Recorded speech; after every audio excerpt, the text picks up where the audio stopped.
the town of Ebelstein. It was an ordinary place that happened to harbor a most extraordinary old man. For all the wrong reasons, this old coot was notorious, earning the nickname the Lying Old Geezer, or at least that's how the locals preferred to refer to him. The only redeeming quality this man possessed was his ability to wield basic one-star magic, but unfortunately, even this minor accomplishment had gone straight to his head. He frequently dubbed himself the Great Mage of Ebelstein. Due to his eccentric personality, he was an easy target for local children. The geezer would overreact to an unreasonable degree, proving his temper was as short as his patience. However, unlike the other urchins, a boy named Derrick didn't view the old man as entertainment. To him, the man was an opportunity, a gateway to learn the magic arts. It was remarkably easy for our boy to convince the man to tutor him, especially since the geezer was dying for an audience to listen to his tall tales. It was a fair trade, I suppose. The old man craved company, and the kid craved knowledge. It didn't take long for the boy to grasp monocirculation within the body, a feat that came as a massive shock to his mentor. Not stopping there, Derrick even managed to channel that mana into the world for offensive use. That day, the old man recognized the raw potential hidden within the child, though he stubbornly refused to acknowledge it aloud.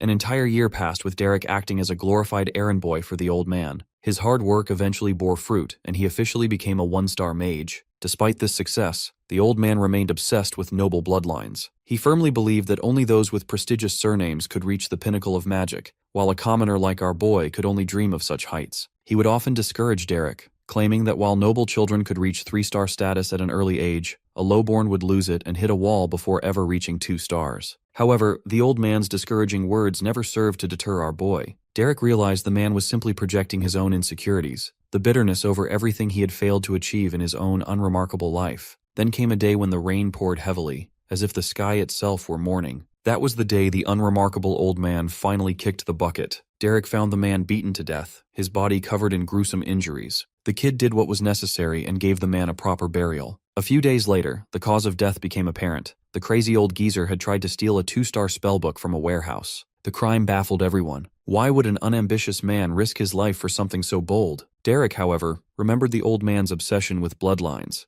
Unfortunately, possessing a noble bloodline was something Derrick wasn't qualified for, at least not by this world's standards. But Derrick didn't exactly belong to this world. As he mastered the basics of magic, a system registered his progress, allowing him to choose a magic school for enrollment. 4 years flew by, and the story introduced a new character, Katia Flameheart. She was the former mistress of the fallen house Flameheart, a viscounty. With her noble blood came innate talent for 3-star magic, making her a prime candidate for any mercenary group. During her stay in Ebelstein, she took on contracts from the Beldun Mercenary Corps, the same group Derrick had joined. This gave the lad a golden opportunity to learn from a genuine 3-star mage. One evening in a tavern, Katia attempted to impart a vital life lesson. She acknowledged his hunger to accumulate power, but warned him not to let greed consume him in the process. The stoic boy took her words to heart, promising to remain grounded. Moving to the main agenda, she instructed him to close his eyes and manifest his mana into reality. As the boy followed her instructions, Katia was inwardly stunned by the impressive amount of innate mana he exhibited. It was rare for his age, and it seemed he was about to subvert her expectations even further. A commotion broke out, an explosive boom reverberated through the area. Everyone went on high alert, fearing an attack. Before Derrick could even catch his breath, his mentor grabbed his hand and dragged him out of the establishment. Meanwhile, armed warriors searched outside but failed to find anything unusual, despite clearly hearing the explosion.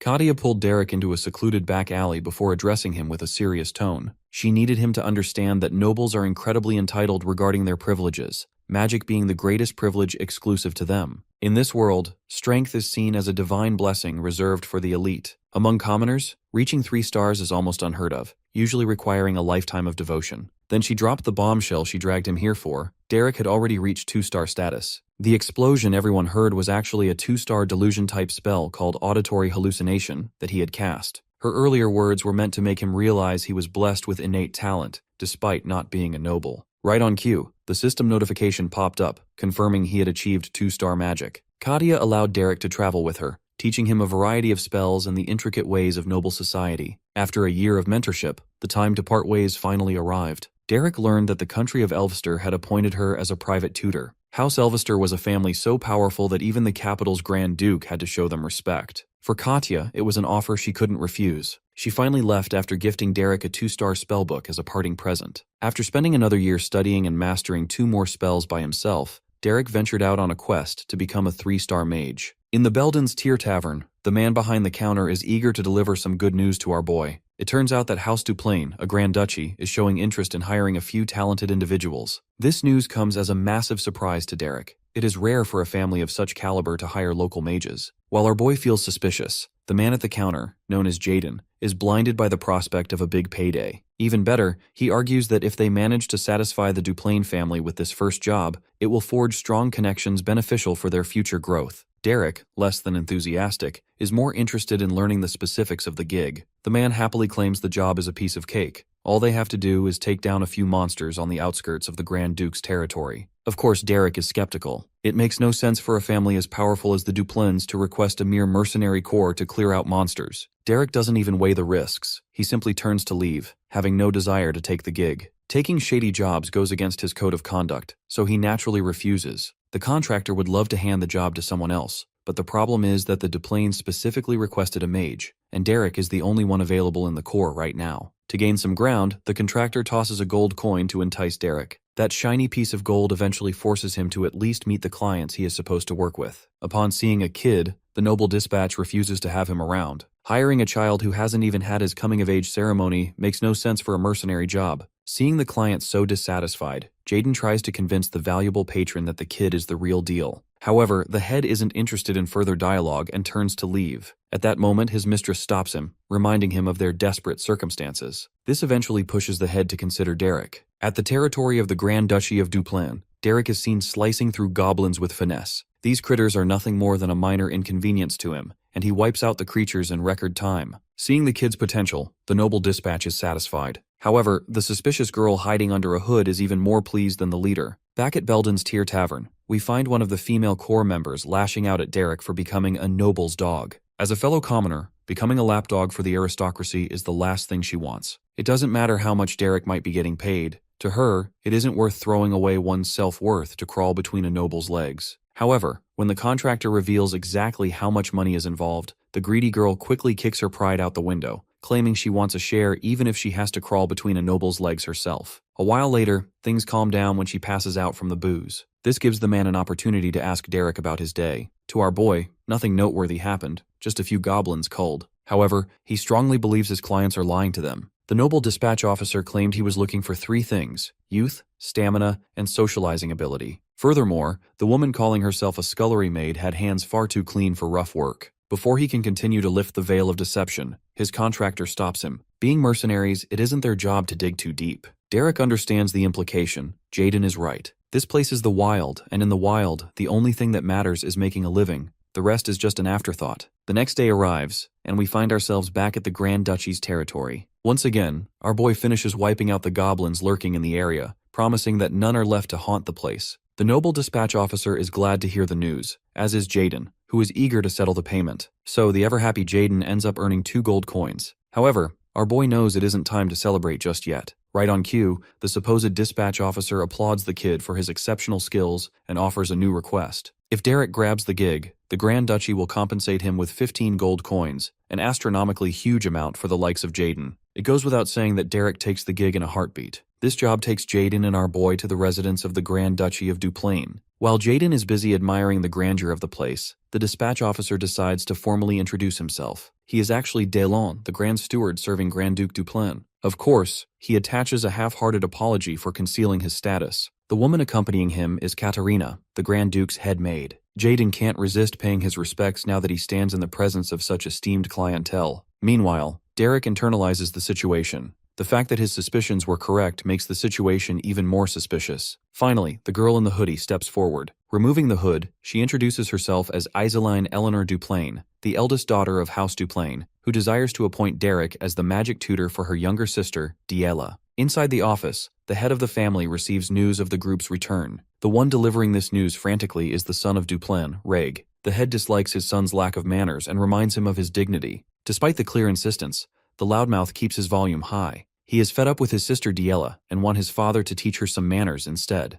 Reg's older brother, Valerian, implores him to lower his voice and let him finish the conversation he is having with their father. The bastard continues to overstep his boundaries, ranting about how Diela good for nothing only causes trouble. The big brother finally has enough and demands this loudmouth leave the office at once, but Reg protests that they should abandon Diela.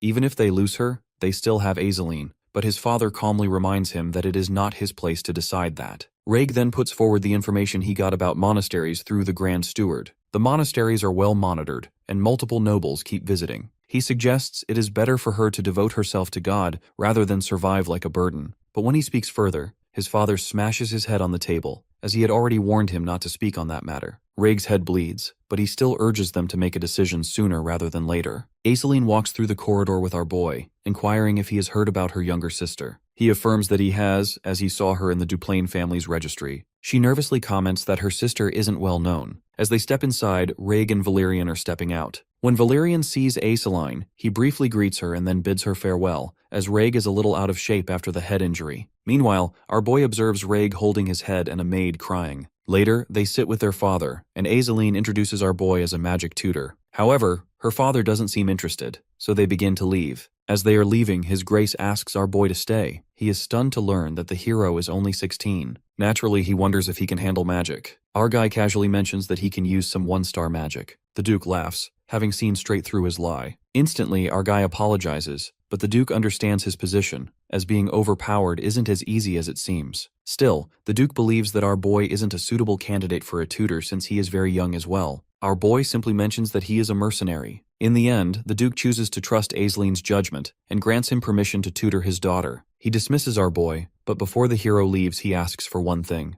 The Grand Duke grants him permission, allowing the tutor to reiterate his position as a mercenary and stating the obvious condition of teaching Diela magic, as well as helping her enter higher society as a proper noble. For those reasons, Aiseline commissioned her. That's nice and all, but the Duke can't fathom why he's stating the obvious to begin with. To that, the boy highlights that he too has a personal request to make, one that stuns the Duke. Let's go and visit Diela and see what makes her such an angry chihuahua to begin with. Smashing a plate on the wall, Diela berates her maid despite the servant's apology. She doesn't spare a word of kindness for her inferior and trash talks the maid, threatening to smash the plate against her face next time. Let's cut to Aiseline's side of things, where Jaden is dying to know why the 16-year-old was picked among hundreds of magic tutors, especially when Derrick is a commoner who won't be able to blend well with nobles. With a sorrowful expression, Aiseline explains how they've already tried using every other mage in the continent. All of them gave up in the end, leaving her to desperately pick someone fitting for the role. Despite Derrick's background as a mercenary, the kid knows a bit about the behavior of the nobles and their way of the world. After all, the boy's master was once a fallen noble who taught the boy many tricks. Aiseline is glad to learn those things. Despite our boy's background as a mercenary, she has a small sliver of hope that he'll be able to tame Lady Diela. Jaden critiques her for Aiseline's inability to analyze people better, a remark that stuns her. The reality is,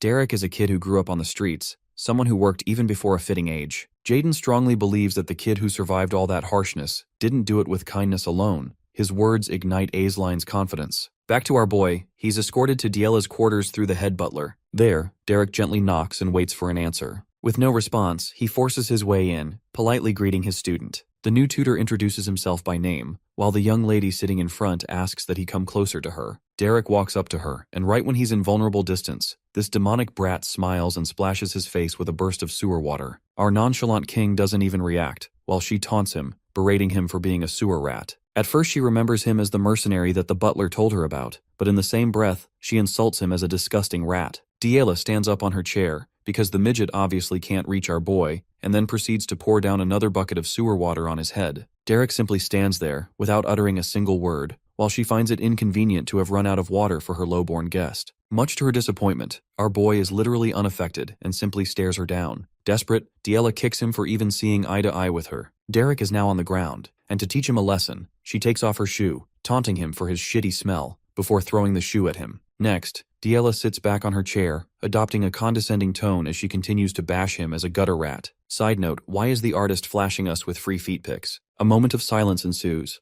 and just in the other room, the Grand Duke is busy peering a gaze out the window. He remembers the conversation that took place earlier, how the young boy intelligently pointed out Diela's desperate situation. No one could help her, so they had to use a commoner as a last resort. But Derrick wanted to know how much authority he would have when it came to teaching the youngest child. You guys are probably confused, but it will all come clear in 1 second, because in the next moment, Diela's face is burning red. Derrick bitch slaps her so hard that now she's the one on the ground. Their positions have been switched, as the ungrateful noble processes her new reality. But Derrick's not done. This man wants more and orders her to get back on her feet again. 3 years ago, The protagonist asks his teacher what their reaction would be if she had to teach a stubborn student who took kindness for granted. Her answer is empathetic. As a teacher, she would try to understand where the student is coming from and still take them in. The answer doesn't satisfy him, as he thinks it is idealistic, and he pops another question. What would she do if she couldn't even do what she mentioned with that student? Once again, she explains that she would find a different way of teaching the student, since it is a teacher's duty to guide the student onto a better path.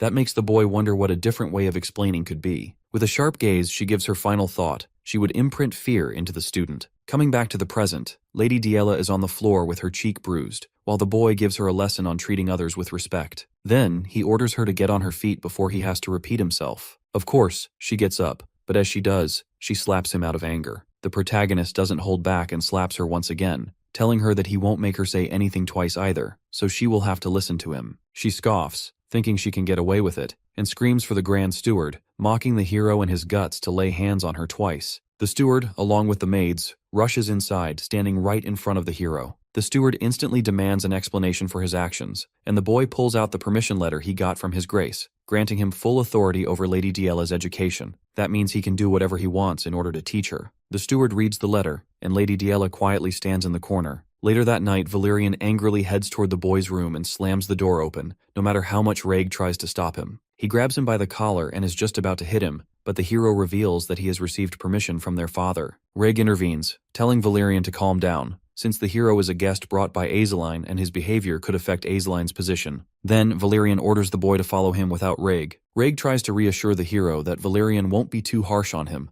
though he realizes that a beating was required for Diella to come back to her senses. Then the boy walks off with Valerian, leaving Reg wondering why Valerian would even be protecting Diella right now. Valerian takes the boy to Diella's old room in the main house, which has remained the same ever since. He shows him the drawings Diella used to make, drawings she would shyly show Valerian. However, she would never complete them. Instead, she only drew the parts she wanted to. Valerian then apologizes for his emotional outburst. The boy brushes it off and asks why he was brought to the room. Valerian explains that Diella wasn't always like this, but recently she began obsessing excessively over bloodlines. Eventually, she was kicked out of the main house and locked in the annex. He can't comprehend who turned Diella into this, and they have to somehow stop her from going to the monastery. If she is able to learn even one-star magic, Valerian would be able to talk to his father and beg him to save his beloved Diella. Pulling out the books, the boy realizes that she hasn't given up on magic entirely, judging by the notes in the margins. He confirms with Valerian whether all the books are theory books from the School of Regulation.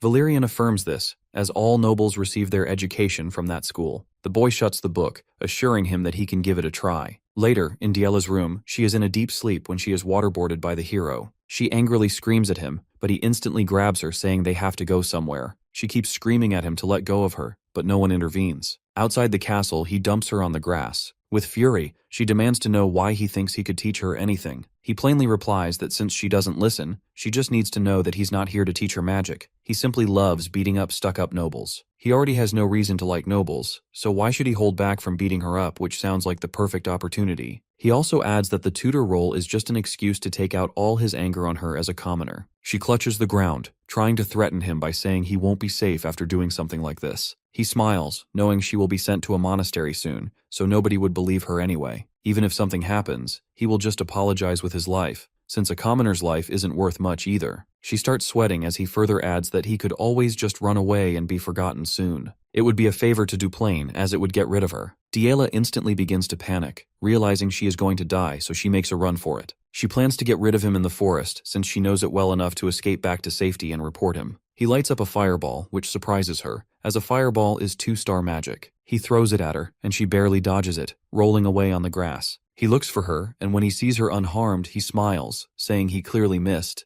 Diella pedals into the forest as fast as she could, looking back and fearing another deadly strike. Unfortunately, her luck says psych bitch and makes her trip, knocking her down with a thud. While she collects herself in an effort to escape, a magical arrow comes her way. She watches it, dashing away just enough to not get hit by the arrows. The noble gazes at the arrow with fear in her eyes, while our boy praises her for being light on her feet. He praises her for possessing an incredible speed despite being caged inside the annex all day long. The highborn doesn't waste any time and starts running away again, while Derrick resumes his chase. The big question lingering in Diella's head is how long she can outlast him, because at the rate they're going, it's only a matter of time until she gets pinned down. When she looks back again, this man is preparing another spell contacting the ground. Derrick gazes at the scenery of the forest, recalling how it's the exact same image he saw in those paintings, implying that Diela actually ran here ever since she was a child. Before she could even simplify her feelings, she ended up collecting the mana from the wild and poured it onto the empty canvas. Derrick is in the middle of his thoughts, when suddenly, this psycho brat jumps, screaming at him with a boulder between her palms.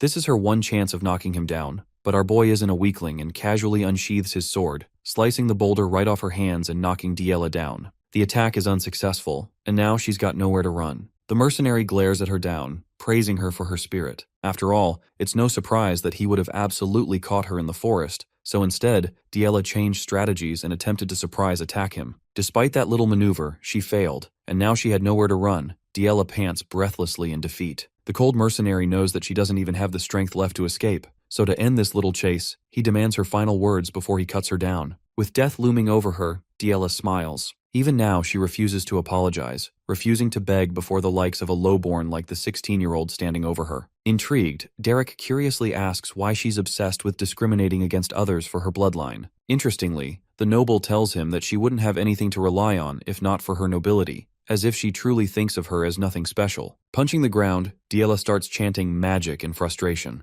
tears streaming her eyes. She berates him for acting like she never even tried when it came to learning magic. Derrick resumes his silence while she vents her feelings, talking about how all her efforts to learn magic have been useless. It doesn't matter if she picks painting either, she's terrible at everything she does. That's the reason Diela strongly believes that the only aspect of her life truly special to her is her bloodline. An important point of reflection arrives here. She doesn't know where she stands anymore. After hearing her out patiently, Derrick pours his sword with mana. It's time for the Yap Festival to end, and for him to deal the killing blow. The mercenary raises his sword and hastens to end the girl's life, bidding her farewell. His sword swings down with immense speed as Diela shuts her eyes, awaiting impending doom. But then nothing happens. She opens her eyes in hesitation. The sword has been stopped by shards of ice. The noble doesn't even process what happened just now. Diela has found herself covered in ice, stopping his sword from making impact. Confused, she stares at her own two hands, unable to believe that she was able to cast magic just now. Sheathing his sword, the mercenary draws his conclusion, praising Diela for her hard work with the test, even apologizing for going too far. She stares at him in pure shock, while he clarifies that even though this isn't magic but a manifestation of mana, she was still able to cast something. Right then, her emotions explode and she gushes out in tears, crying and wailing before him.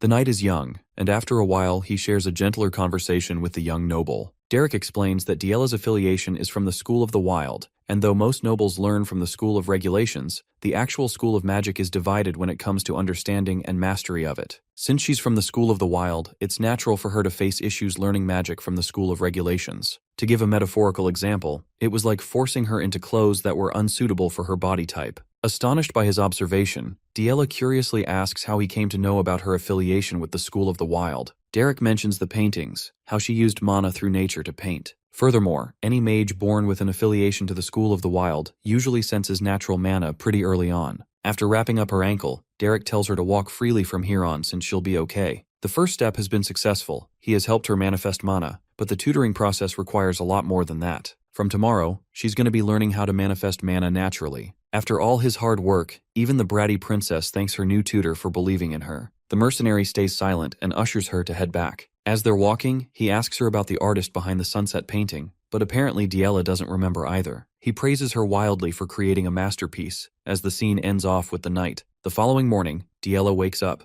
this time feeling a flow of mana within the palm of her hands. She tries to recreate what she did last night, but it fails. Shortly after, she knocks the door open and scares the crap out of her maid, who probably thinks this 4-feet midget is about to beat her ass. Anyway, the bucket falls and water splashes on Diela's dress, inviting the look of fear from the maid. This woman definitely thinks she's about to die, and though Diela gives her a death stare, she doesn't do anything. She simply walks away, reminding the maid to watch her step, which is genuinely a trippy experience to this maid because this is the same woman who hit her with a Mike Tyson combo for the slightest reason. Even the other maids came around to check on her, stunned to wonder what on earth the new tutor could have done to this girl. As for our boy, bro's having his beauty sleep when suddenly he hears his door banging and Diela shouting his name. He opens up, finding the little lady who demands him to teach her how to manifest mana. She even gets scolded by the butler for lacking manners, but the moment this old dude hears that she manifested mana, he's at a loss for words. Diela wants an immediate lesson, but our boy isn't a pushover and tells her to come back in the afternoon. It pisses the little demon off a lot, to the point she starts shouting and screaming at him. But Derrick?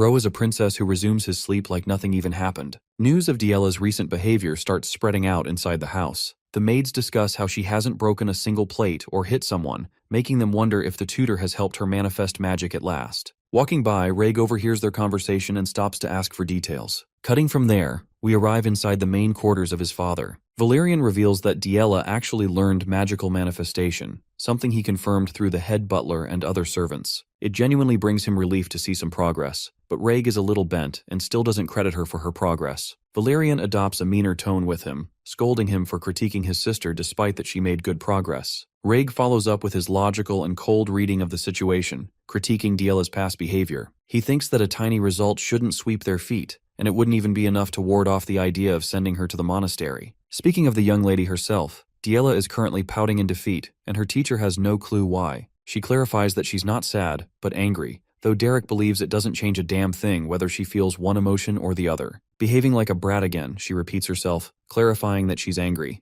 Derrick emphasizes that they can't do anything and jump to a new level. The brat turns around, clarifying one more time that she's angry, behaving like a total child. Derrick coldly glares at her, forcing her to look away afraid, accepting the idea of her pouting. Hilariously, our boy doesn't even know why she suddenly admitted that. He sits down to discuss the issues with her current sage of manifestation magic, especially when it comes to the risk of it backfiring. The mercenary emphasizes the idea of resting adequately just as much as learning fast, prioritizing her study session. Acting bratty again, she calls him the stuffy magic teacher and playfully mocks him. Our boy gets tripped up by the rage bait and reminds her of his other side, how he could easily teach her like he did in that forest. Refusing to go through that pain, Diela agrees to follow along. Back to their lesson, Derrick intends to help her manifest magic so that she can eventually tap into 1-star magic level. The School of the Wild has no system of its own, making it the perfect fit for self-studying, as it prioritizes freedom. Derrick strongly believes that the little noble's temperament fits the School of the Wild, though she's confused by his words.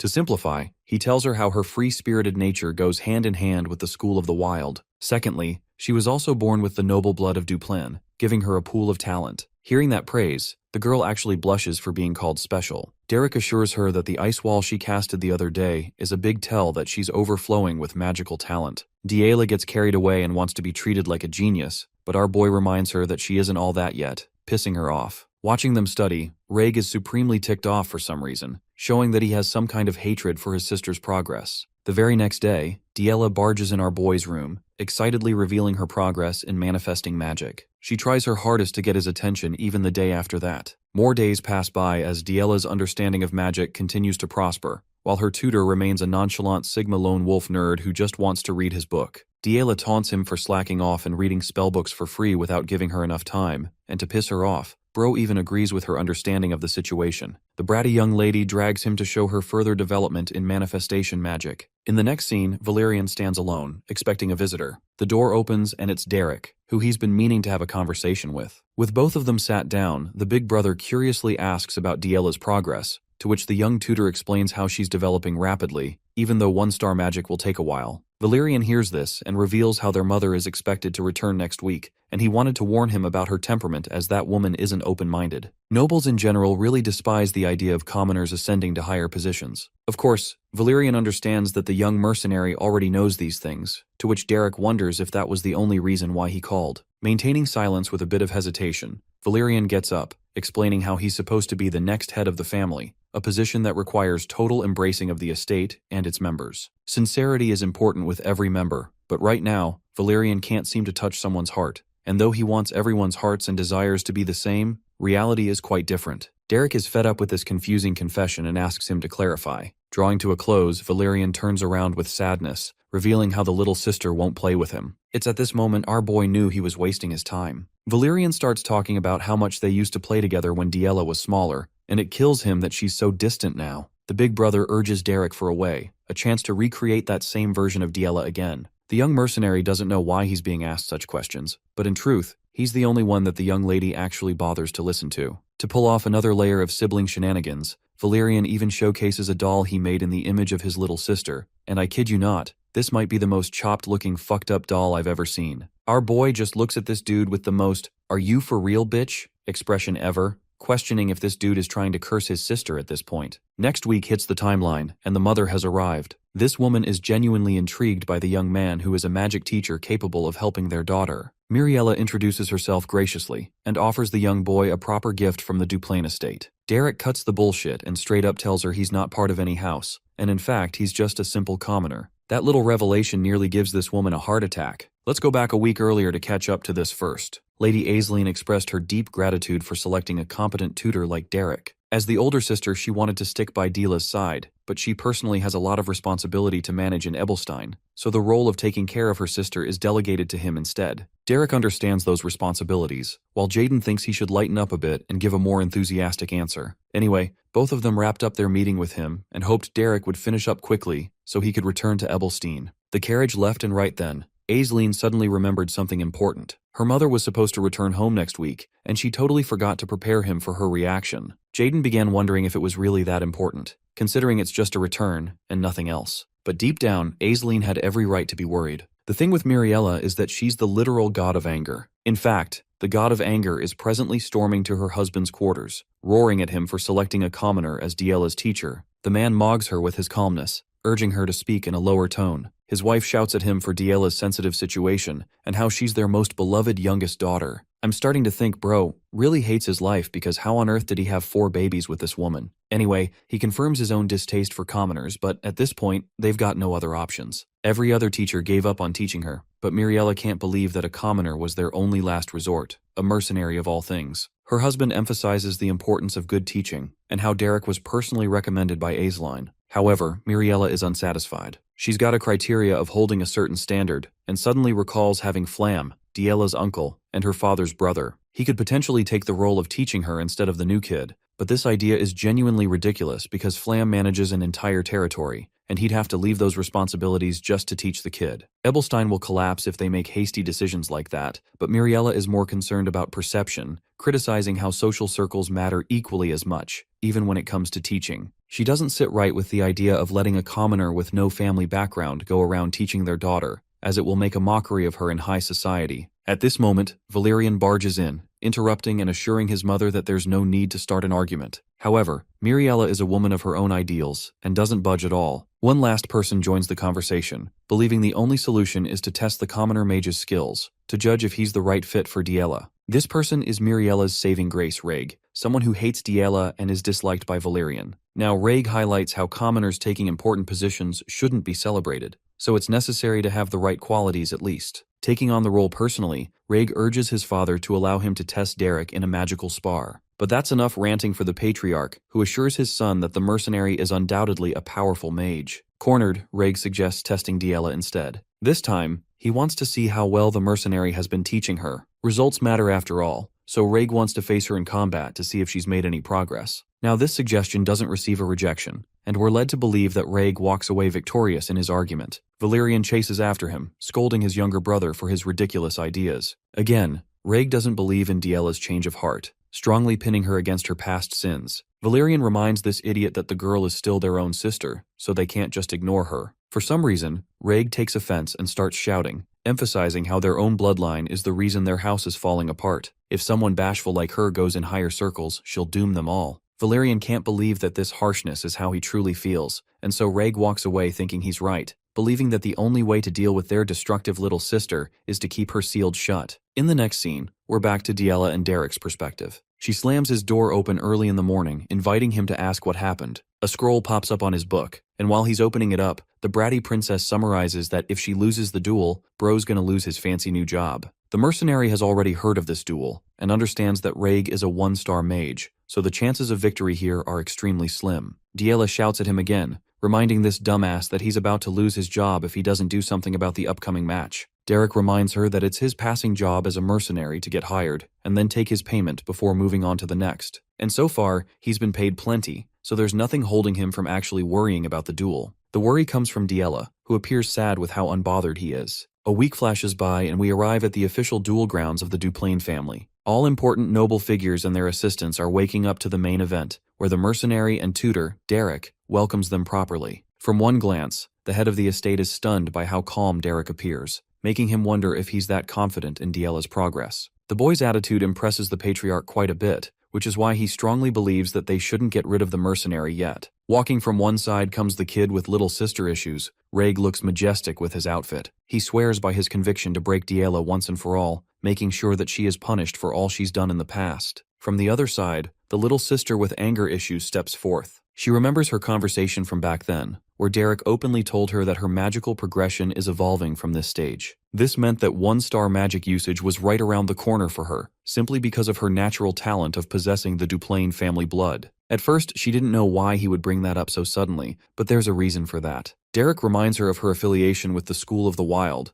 a school that focuses entirely on self-studying and finding a unique process, instead of passing things down. Tears streaming her eyes, she shouted at him for saying such bleak and pathetic things. Finally came the confession. The same noble who treated him like dog shit at first now begged him to remain his teacher. She wanted to keep learning magic from him, refusing the idea of accepting another master. Hearing that, Derrick turned around, emphasizing that he doesn't know a single rule for magic spars, especially when he had never done one with nobles. However, he could definitely teach her proper fighting skills and how to win her upcoming battle. So then came the question, did she really want to win? At that point, Diella began to remember those same judging voices, the ones that berated her and made fun of her as a child for being unable to learn magic. Her mere existence brought shame to her family because everyone treated her like a waste of noble blood. All of them praised Aisling and the Grand Duke's other children, believing it's better not to have children than to have a useless child. Side note, does this remind anyone of the recent Jujutsu Kaisen episode with Maki's evolution? Fueled by the rage to prove all her haters wrong, Diella agreed with Derrick's suggestion and desired victory. And now came the moment of truth as she stepped onto the arena, no longer under the guise of being Raig's younger sister, or even the youngest child of House Duplain. Instead, she stood at her own foot, representing herself as the student of a mercenary and a mage.